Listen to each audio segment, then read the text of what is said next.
Welcome to the intersection of technology, cybersecurity, and society. Welcome to ITSP Magazine Podcast Radio. You're about to listen to an episode of Through the TechVine. So be quiet, pay attention, and get inspired.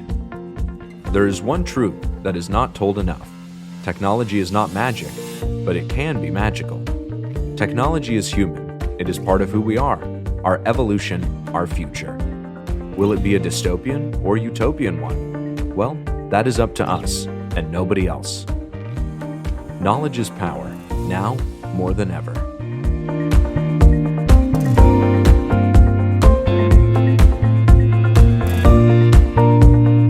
Live.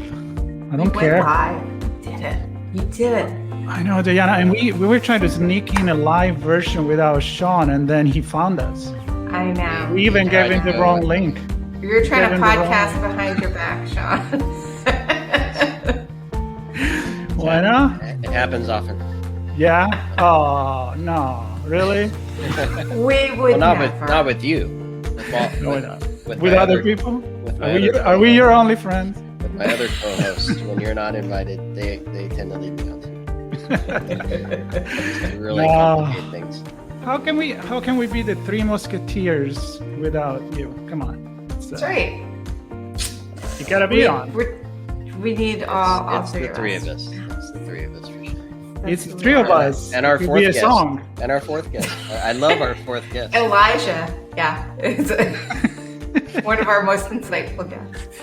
You know, I think at this point is our invisible friend. So we have a guest all the time. You just can't see it. And he's really smart. And she's really smart. She's really smart. They are really smart. They are so smart. Because sometimes I have multiple invisible friends, imaginary friends in my head. Yes. Do they vogue? That's the question. Are we even really trying to bring guests, or are we just so selfish that we want all this for ourselves? You're trying, but they don't want to come. We've tried. We're not no. trying. We've actively tried. Well, now we sound bad. I know. People don't like us. That's how it goes. No, look. You know, maybe we're just too trendsetty for them. I don't know. No. You know how I feel we are, and I refer here to your old, your past as a independent radio in the college. WZBC 90.3 FM Newton. Where were you transmitting from? Like your location? Was it some hidden location? Secret bunker. No, it was. It's bunker. actually. It was from McElroy Commons at Boston College. So the McElroy Commons was the student area, and it was built into this.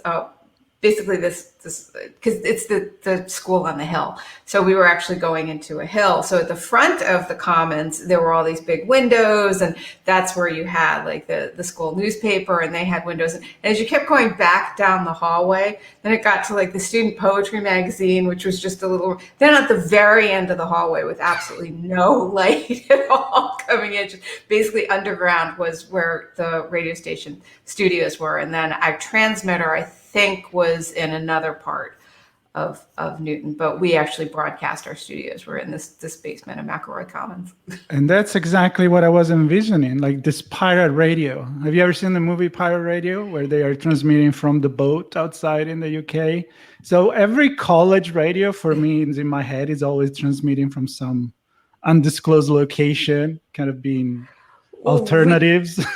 Well, and we were actually pretty alternative because Boston College, at least when I went there, was not the place you would expect WZBC's kind of broadcasting to be broadcast from. So yeah, we were a little bit of the outcasts of the school. Didn't always look like we fit in with the rest of the. And I'm wondering if that's what's happening to us. Are we the outcast and nobody wants to join us? For sure. I'd like to think we are. You know, I always have that pirate attitude. Outcast, iconoclast. I mean, you know, it kind of depends on the lens you see it through, right? Yeah. So if you want to be one of us, join the society here and be a guest. Please come with us. Just like our fourth guest today. Yeah. Who is it, Sean? You can have a spot. They're the fourth spot. You just can't see them. You have to look It's really hard. Elijah. Well, one day you will hear, and people cannot see us because they're listening to the podcast. They don't know. Maybe it's somebody right here with us, just not very talkative. That's it. Sure.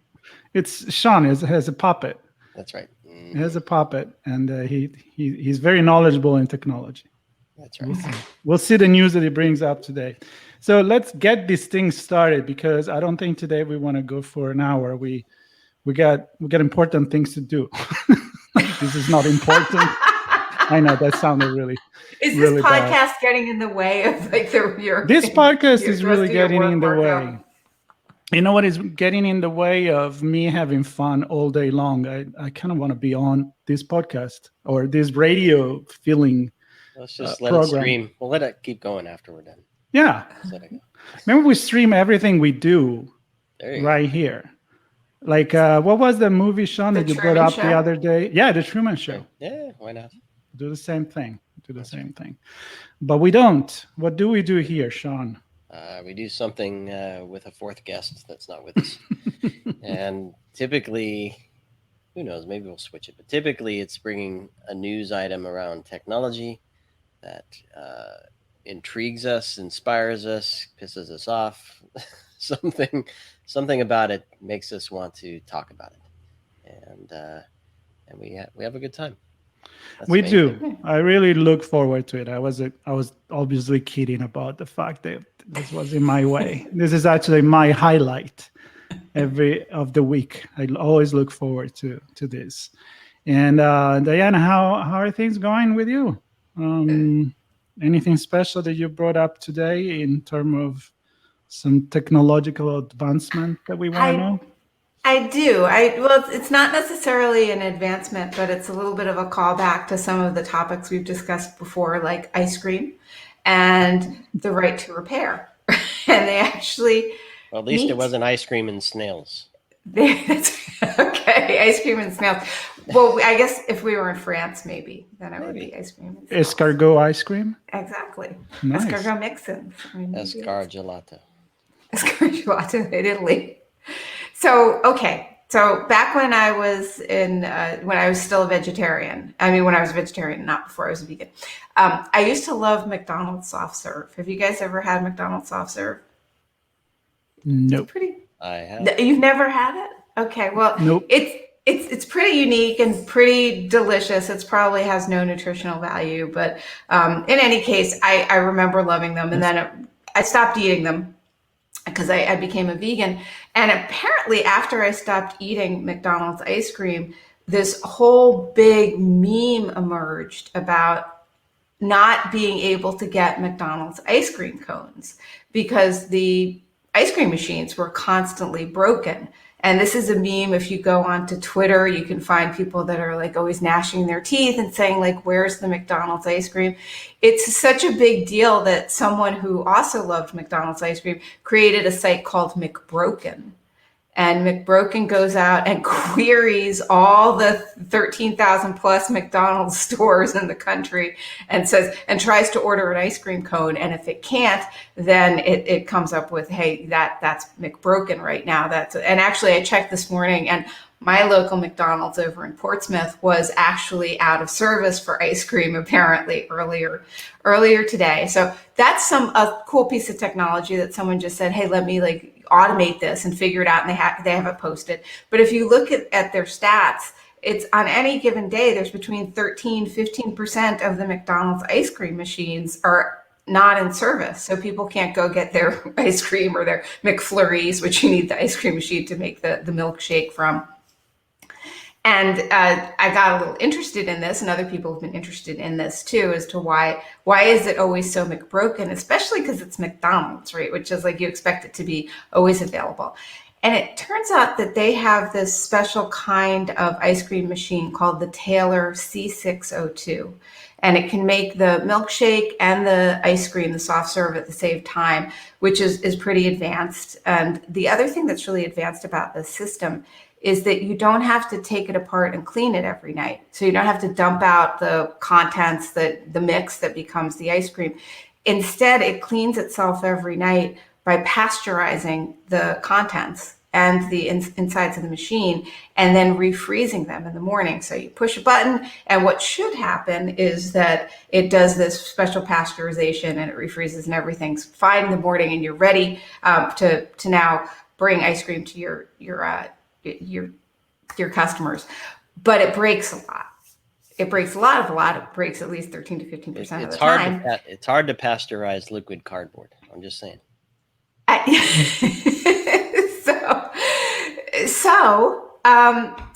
Why does it break so much? Well, partly, apparently, this is just a really kind of finicky machine. And because it's so advanced technologically, it also has some of these, it's just finicky. It's a little finicky. But it's also a little bit of a mystery about how to fix it. Because in the service manual, it doesn't say, this is how to fix the machine. When there's an error on the machine, instead of saying something like, hopper's too full of ice cream mix, it says, QRF82. And if you go into the service manual and you say, I wonder what that weird cryptic error translates to, the service manual just says, call a technician. And the technician that you call out works for Taylor, and the cost can be hundreds of dollars for a call. And some franchisees report spending thousands of dollars a month to get these systems serviced. Can they get another ice cream machine? No, because it's dictated by McDonald's. So this enterprising couple, who wanted to create some other cool technology, which was the Frobot. And the Frobot was going to be automated frozen yogurt vending. They started to look at Taylor machines. So what they were doing was they were basically encapsulating a Taylor ice cream machine to dispense yogurt automatically at vending machines. They figured this would be really popular at like concert venues and at baseball stadiums and things. So they started to try and do that, and they realized that their Taylor machine kept failing, and they couldn't figure out why. And a whole lot of work had to go on. But the net was they ultimately realized that there's a secret menu for the Taylor machines, ice cream machines, and for this C602, the special McDonald's one, that could be unlocked. And when that menu was unlocked, and you unlock it by like pushing the snow icon twice and the ice cream icon once, and ultimately entering 5231 is this whole big. But when you unlocked it, now instead of getting just these weird cryptic messages, you had all the information that you might need to understand why your system wasn't working. And this couple decided, we have a business here. This whole Frobot thing might not be working for us because the machines are too finicky, but here's this whole other job, this whole other business that we can create. And they did. They took a Raspberry Pi and they created a system that sits inside the ice cream machines and translates the error messages, puts it out over the Wi-Fi network, and on a nice mobile app, instead of getting this weird cryptic message about why your ice cream machine is not working, you have on your phone a really simple, this is what's wrong, and this is how to fix your own machine. Which you might think, yay, and the franchisees were super excited, but then Taylor and McDonald's got very unhappy, and they sent emails to their franchisees saying that they were, I don't want to say this improperly, they said that this solution breached the machine's confidential information and could cause serious human injury. So now there's a whole bunch of complicated legal doings going on about whether Kitsch, the company that created this device, has somehow violated Taylor or McDonald's intellectual property. They've responded. They've got a legal temporary restraining order against Taylor because they say Taylor let me make sure I got that. Trade secret appropriation is what they're saying with Taylor. So there's a whole bunch of legal stuff going on. But I think that the most interesting thing here, other than all these different technologies, right, between the enterprising startup folks and how this machine works, is just the right to repair. Right? Does this really come down to, should franchisees have the right, if they buy a system, should they be able to have a service manual and an interface that tells them why something's going wrong, especially if it's something as simple as it was overfilled, rather than having to call in a service technician? So That was the one. And I think the reason it was hitting the news again recently is this temporary restraining order just got upheld by a judge. So that's why I caught it this week. But this has been going on, as you can imagine from the story, for quite a while. So that's how ice cream and right to repair came together. Look at that. And hacking. And hacking. And That's right, hacking, a little bit of reverse Were engineering. the codes on Shodan? They might be. So my first question, apart from why do you get ice cream from McDonald's, but I guess it's good. I don't know. It used to be good. I'm telling you. All right, well, I trust you. I mean, that's probably why the machine were always broken because they were using it so much. Constant use. But the thing that really hit me is why the manufacturer decide to code the solution or even the problem. And I mean, is it kind of like you can't open your iPhone or any phone because you can't repair it? Like, was it already looking into that? And there is a business in repairing it as well. So we'd rather have it offline per se or not working, lose all the income from that than lose the income from repairing it too. I mean, I guess they were charging the franchisee Apparently to do that. thousands of dollars a month, because while you, Marco, have not become a McDonald's ice cream convert, a lot of people are really into their soft serve, their sundaes and their McFlurries. So it's a big money maker for the franchisees, especially apparently Shamrock Shake Time is really, really popular. So some of them spend upwards of thousands of dollars a month on service calls to get these machines fixed. Isn't this going against the interest of the franchisee of making money and sharing the money with the main company? I mean, I don't know what the agreement is there, but it just sounds really. What's your model? What are you making money? Well, Taylor's making money on the service calls. So when you go into the manual and it says call the technician, they make money every time that technician comes out. I agree with you though. My confusion in this story is why McDonald's just doesn't say, hey, you know what? We're known for reliability and availability. We've become a bit of a joke about this, right? There's McBroken.com specifically about this problem. So it does kind of make me wonder why McDonald's doesn't go, I don't know, but maybe. So if you go deep down the rabbit hole, it's all this like it's cahoots and there's kickback from Taylor, which I have no idea about. What? There's a lot of conspiracy theories about why this is happening. Well, there's my question, having slung some code in the past, was it developed from the beginning as a business model to encrypt the code? Yeah. Or I know for a fact that it's hard to identify the breaking points in code, right? And so oftentimes it just throws an error. And we used to have fun with one of the architects at a company I worked for, where he would look at the code dumps of software and be able to read the code in binary form to say, here's where the break is, and here's what that string of numbers means, and go back to the code to find it. And I mean, my sense is it's probably just a way to find where in the application that break occurred. And then eventually some human needs to get to it, and they can't be sending architects around. So that's where Taylor comes in. My guess is that's what happened. Yeah, I think you need to be, give some good faith to this. And maybe because the machine sounds to be so complex as you describe it, it's self-clean and it does this and it does that. Yeah.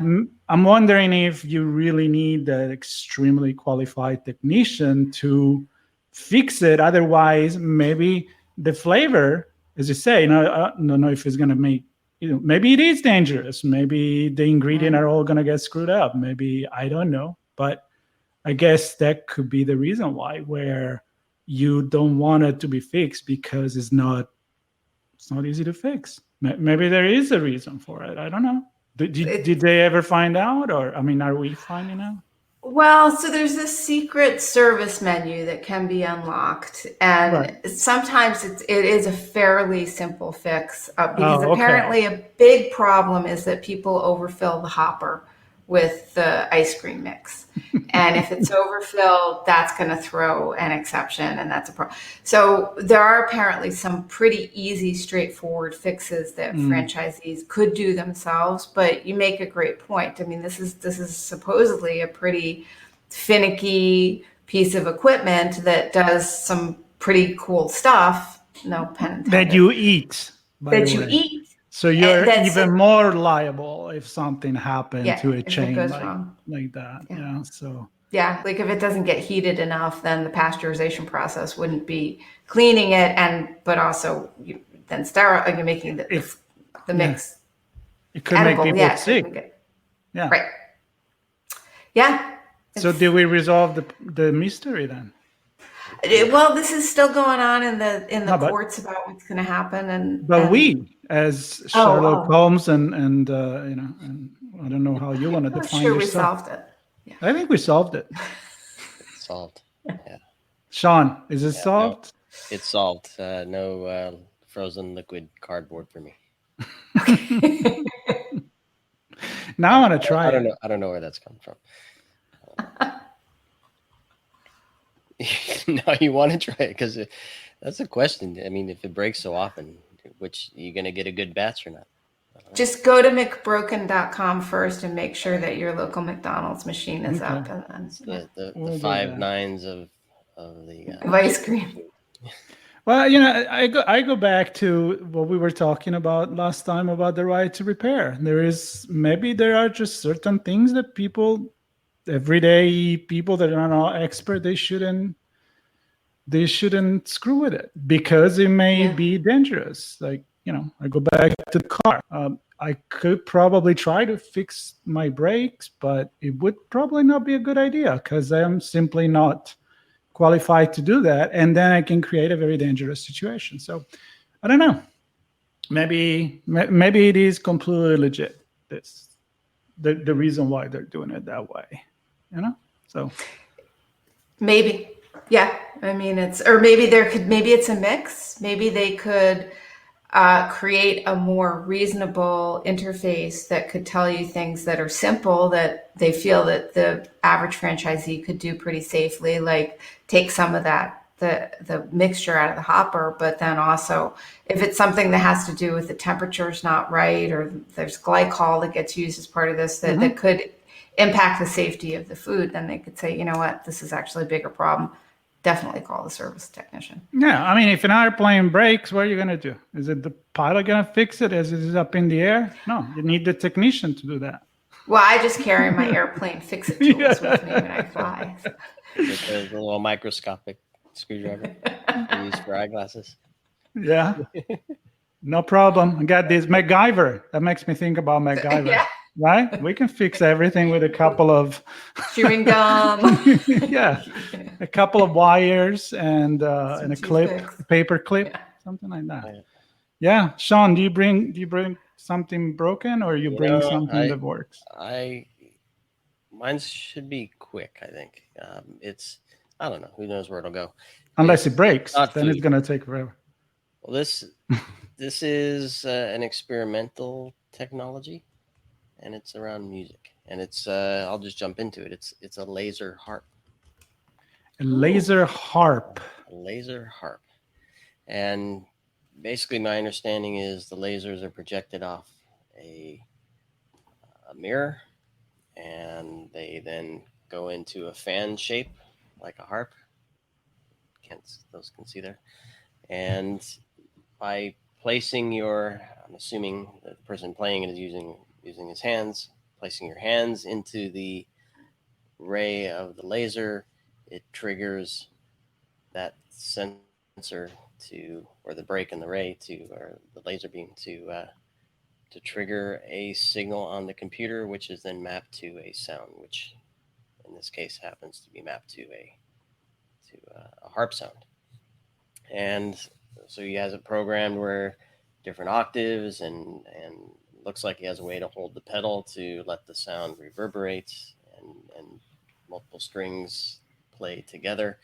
And in the article I was reading, it described as kind of like an 80s guitar band, air guitar for the harp because you're playing these. This happens to be green laser beams, but you're playing not a stand up harp. So it's kind of more of a projection. So you're standing in front of these laser beams, and you're just kind of poking at them. And yeah, each string has its own. So the laser pretty much substitute the string. Yeah.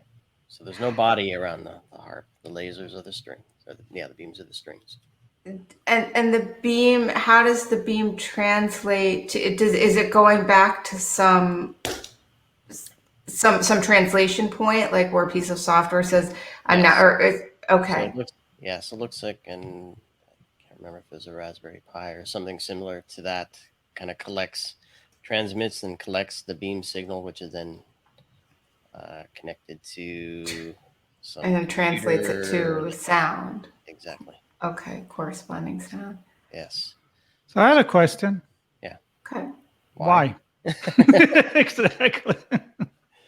What's the advantage of it? Why not? I know that there is always a why not, but I'm thinking like, they make guitars that are smaller to travel, that now there is an amplifier that you just plug into the electric guitar, and instead of going into an amp, you plug your headset in it, and you have all the distortion, the thing you want, so you don't need to have an amp. So that's like, okay, that's cool for practicing and not disturbing. So, I mean, there is a function size-wise, transportability. I mean, an harp is not an easy instrument to transport. That's for sure. True. So I'm wondering, what's the reason? What's the problem it's trying to resolve? And I don't know if this says that there, but I'm guessing. Didn't say he was trying to solve a problem necessarily. I think it's just cool. Why not? Experimental, as I mentioned in the beginning. So I think and this is a bigger picture. I mean, this just happens to be a harp that's presented in laser beam form. But I was in Ireland a couple of years back, played a conference called Inspire Fest, and there was a whole group at Bell Labs. And Marco, we actually spoke to one of them, with Shaggy, about technology and instruments and basically one guy was playing a drum, not with drum sticks, but with his hand, and the pressure on the skin and the movement of the hand picked up these sounds or the signals in a different way and translated those into music. So what he was playing a snare drum, but not as a snare drum you normally picture with drumsticks. So any type of technology like that is intriguing to me, making either different sounds with traditional instruments or traditional sounds with non-traditional instruments. In this case, the laser beam. Is the quality, because Marco brought up a really good point about traveling, right? That it may be difficult to travel with a harp or travel with a cello, for example. These are not small instruments. So but does it sound the same? So if I wanted to, I could do an impromptu if I.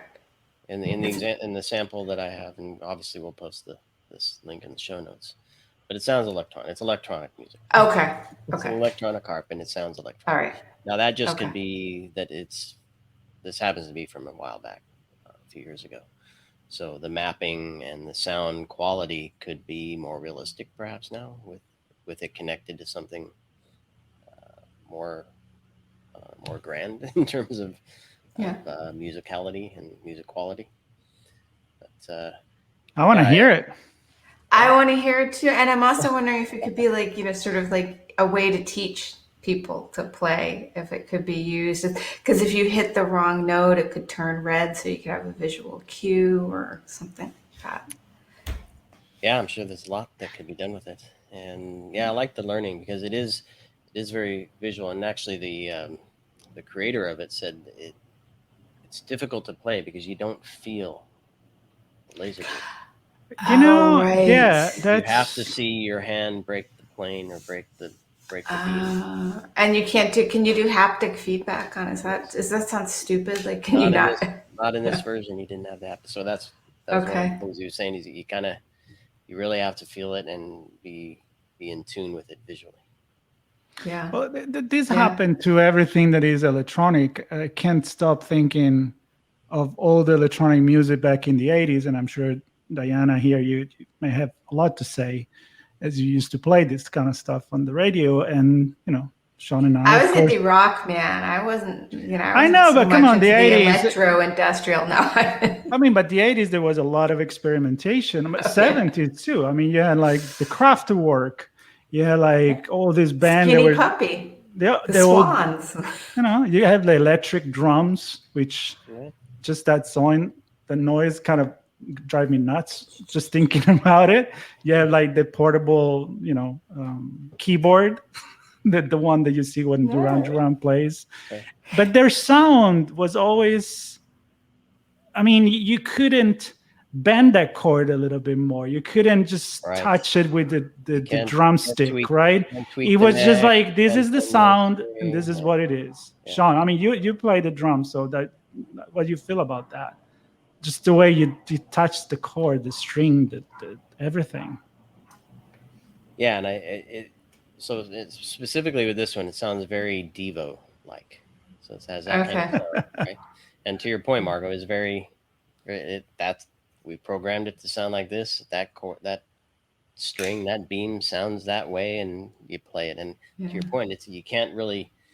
What I was saying earlier, you can't tweak the neck of a guitar, right? Or tweak the I don't know what you call the body of the fret? harp, the body of the harp. I don't know what it's called, the body, but anyway, you can't really tweak and get that whatever additional sound you want to get out of it. I didn't see him be able to do that now, and I was also thinking, well, the depth of your hand now, I don't know, the location of the beam maybe where you break the beam might change the sound, or might, I don't know, there may be ways to mess around with it. Yeah.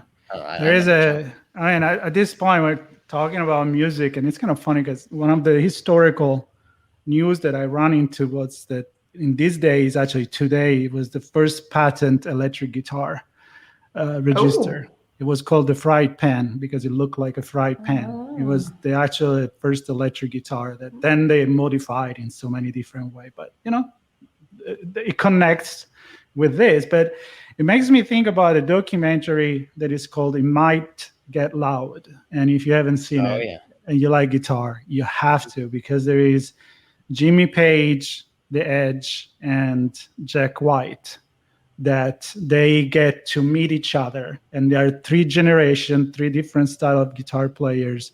And it starts, like The Edge is just, his name is very electronic. He's all about amps, about, the U2, for the people that don't know that, the guitar player U2.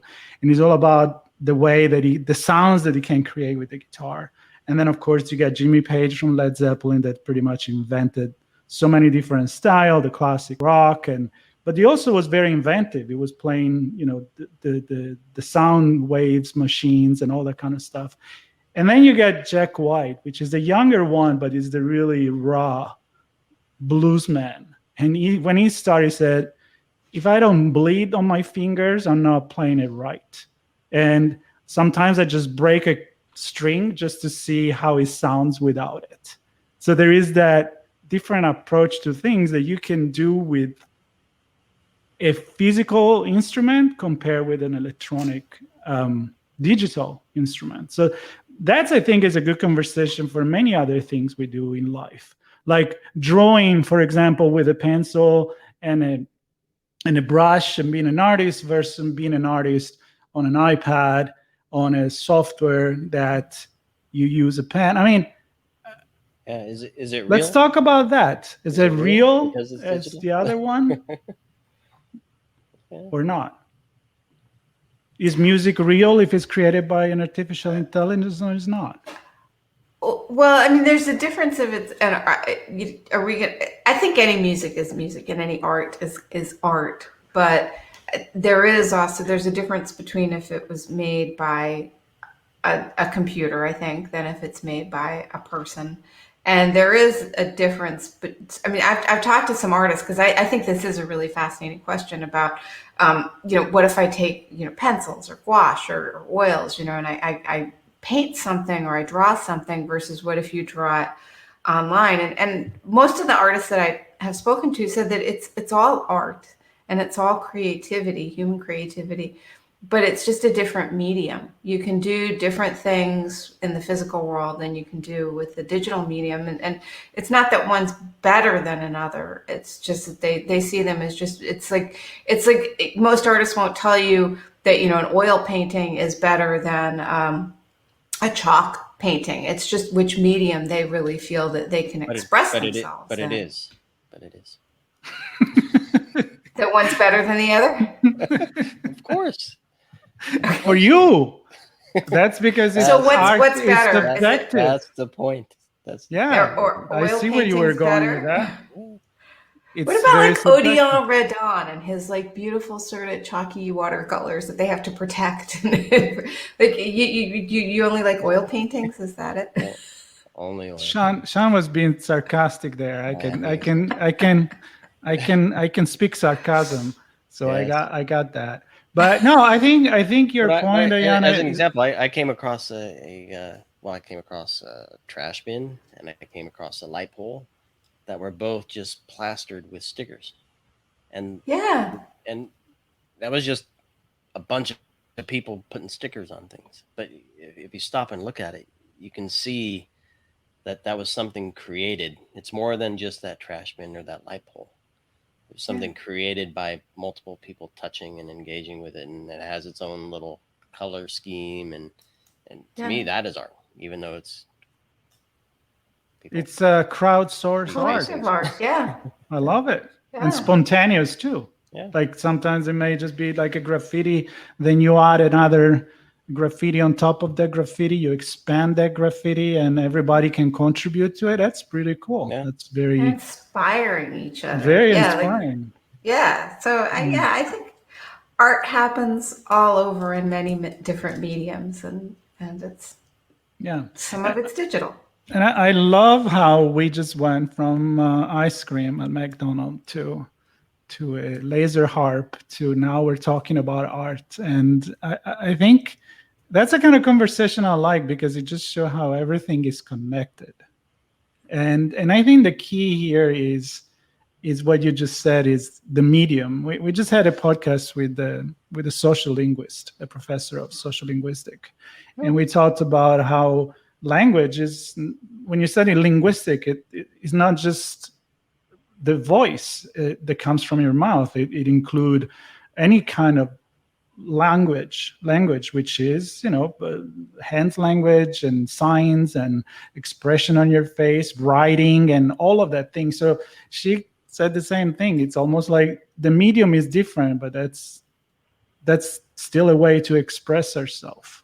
And I'm Sean, I'm seeing that connection right here when Diana said it's the different medium, but it's still the expression of our being humans. And if that means that you get a synthesizer, Herbie Hancock, and you make jazz with that, totally cool. Yeah. I mean, you're not going to say that sucks. It may not be your cup of cake, but Right. it's not. Yeah, it's still really cool. Yeah. And how about so I had a podcast with a company that is doing artificial intelligence art. It's painted by adversarial artificial intelligence. The so GAN, there generative is the adversarial critic. network, There is the critic and there is the artist. And from scratch, they kind of, of course, each one has his own algorithm, and they, in the end, they try to get better at that. And the artists, some really reflect certain style because there gotta be an input. They gotta see something. They gotta get inspired by something. And some it's actually very, very unique. And so the big question that we had in this conversation was, how do let's say it's already a bias here, but how do real artists that do it with their hands instead of artificial intelligence feels about it? Do they feel like it's going to compete with them, or is just a different? Is it still human or not? the AI is really pissed off at the human.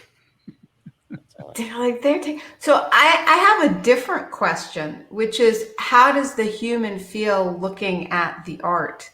Because you've probably heard this thing about like, oh, modern art, like my kindergartner could do that.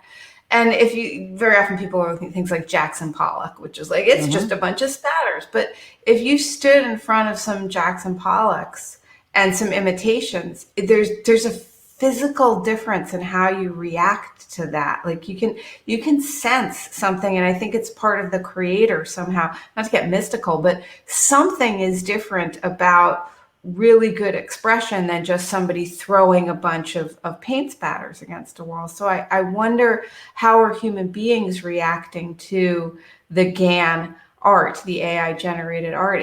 Are we missing that humanity in the creation, or is it just, hey, that's a cool looking piece of art? And that's what less about like if artists feel like their jobs are being taken away, and more about how do we interact as viewers in the art? Because I think good art is good art. So if the GAN creates something that makes us react, then I guess I'd be worried as an artist. Yeah, and I was with you on that, Diana. And kind of to our point in the conversation we had earlier today, Marco, there's the person communicating and then the one receiving, right? And perception, well, the intent from the one and the perception of the other could be full spectrum, right? And they meet in the middle somewhere, or maybe not. I think the same here for art, right? So somebody does something creative from their heart and maybe with some intent, and then somebody receives it in the way they receive it. Now they may want to know what the intent was for that creation, and then try to map to it, or they may just free form. I'll take it for what it is. And my vision here, and I mean the way I see it is, a true artist doesn't think about, is my piece gonna sell or not.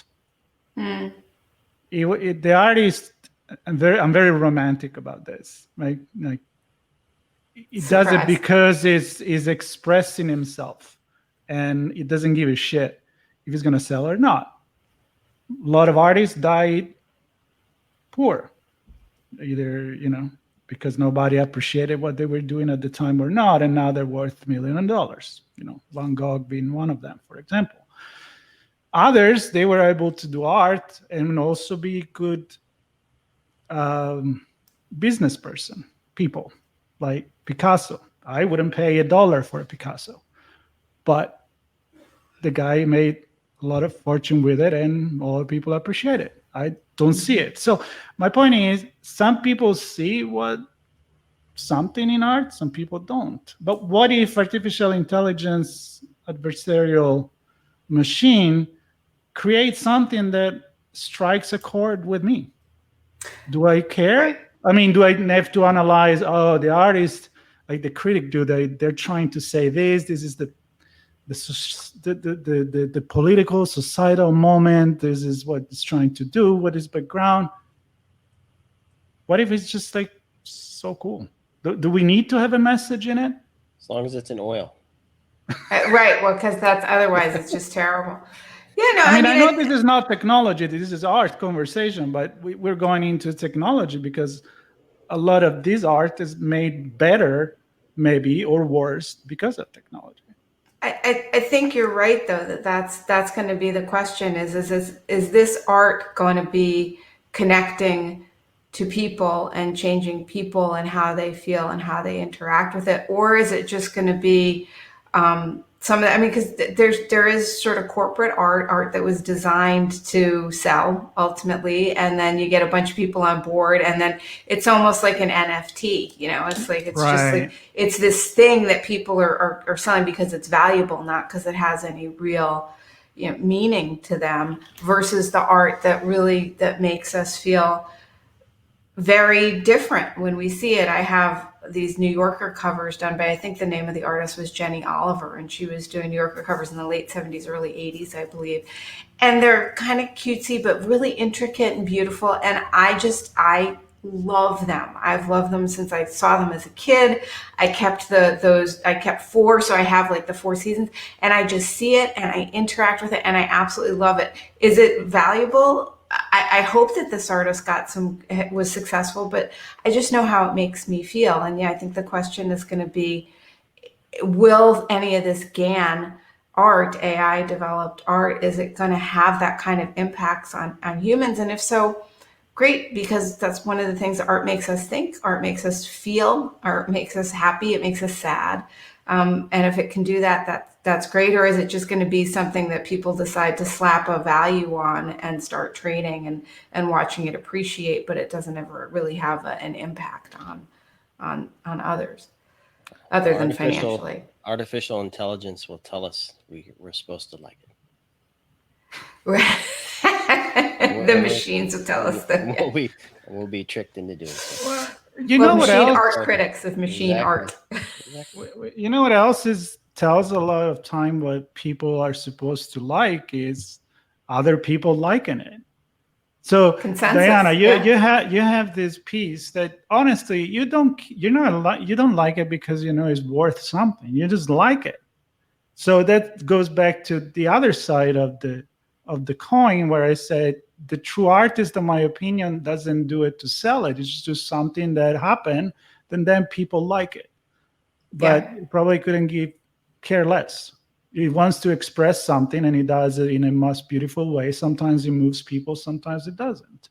And the other way around, if you're going to judge something because it's already worth a lot of money, you say, "Oh, it got to be good." There's a line at the restaurant. It got to be good. Everybody likes this. That's not how art works. And you can appreciate maybe a little kid did something that is unique and trigger a memory, a feeling, anything like that that gives so much value to you that you probably wouldn't sell it even if it cost $1 million. So I think that's true art. Yeah. If there is a logic behind it, if there is a motive, I think it's not real art. And this goes to music as well. If you're doing something commercial because you know it's going to sell, yeah. Sorry, I'm a snob like that. So I hear where you're coming from, but actually one of my favorite writers for fun is P.G. Wodehouse. And he's famous for Jeeves and Wooster, if you know about those characters, but he was a comedic writer, and he did not want to work in a bank all his life. So he really worked on writing in a way that he knew he would be able to support himself.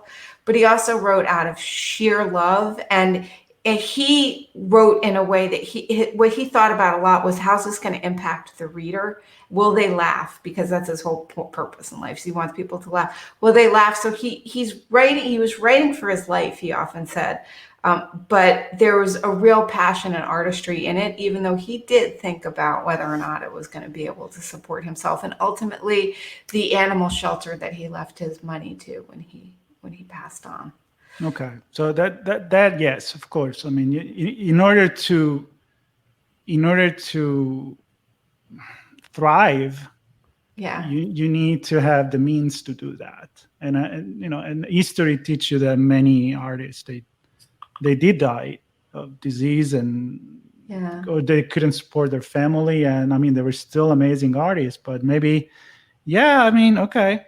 I get it. If they thought a little bit better about how selling themselves, maybe it would allow them to do more, right? Well, okay. So here's another. Possibly. Another, and it doesn't always work. Yeah. There's not an answer. There's another quick angle back to my story, where I think technology, kind of bring back technology as well. Technology allows all of us, I think, to be artists, and we can play around. Okay. We can do things that we're sometimes limited to others with means to do things. And maybe 99% of it is junk and gets tossed. But we have, especially when it becomes digital, right? We have an opportunity to experiment and try something. And there's no real cost if it gets saved to a hard drive and then thrown away, right? And then the real one that does get some attention, does get some love, does get some attraction, that's the one that goes.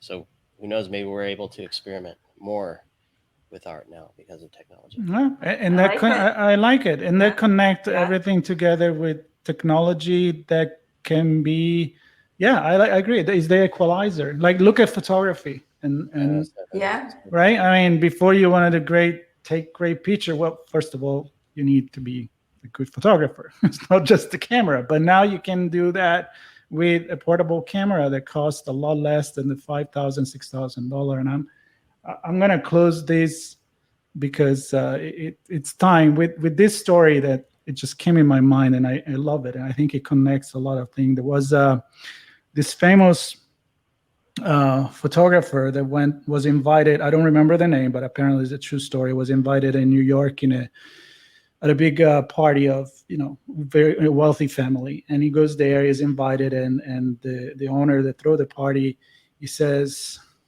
"I love your work. You're a great photographer. You must use a very expensive camera."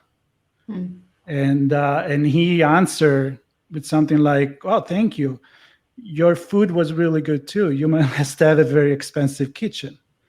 So the point is, the medium is important, but in the end, you got the art or you don't. And I thought it was for the tools and the technology. Exactly. So I think if technology is the equalizer, but still you need to have that. That the motivation, the uniqueness, and the skill to do something like that. You can give me all the good oil paints in the world and the best brushes, and I still can't paint anything very good. So, to each his own, right? I think that may be one of the meaning of life, to find your vocation. And if you have watched the movie Soul from Pixar, talking about music and Jet's music, I mean, that's all about that. What's your spark? And so there is music, there is spark, there is a meaning for what you do in life, and sometimes it's teaching, or sometimes it's playing music and pulsars, search, whatever it is, do it. You got to try. So I'm gonna go and get some oil. Some harps and vinegar, and I'm gonna paint an oil and vinegar salad. And then eat it. And also check if you can get an ice cream. That's right. Then finish it off with some ice cream. Exactly. All right. This was fun as usual. We're going to have to close it here because we got not important things to do, I guess.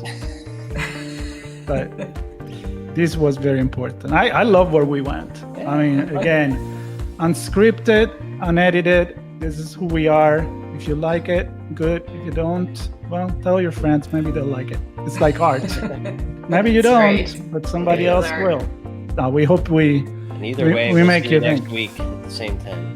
Next week, same times, and I'm probably gonna be doing it from a car or from a park or from technology or from nowhere. Marco Unleashed. Unleashed.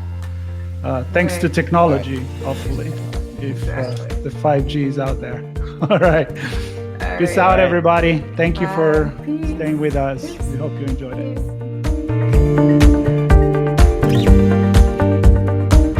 We hope you enjoyed this episode of Through the TechVine podcast. If you learned something new and this podcast made you think, then share itspmagazine.com with your friends, family, and colleagues. If you represent a company and wish to associate your brand with our conversations, sponsor one or more of our podcast channels. We hope you will come back for more stories and follow us on our journey. You can always find us at the intersection of technology, cybersecurity, and society.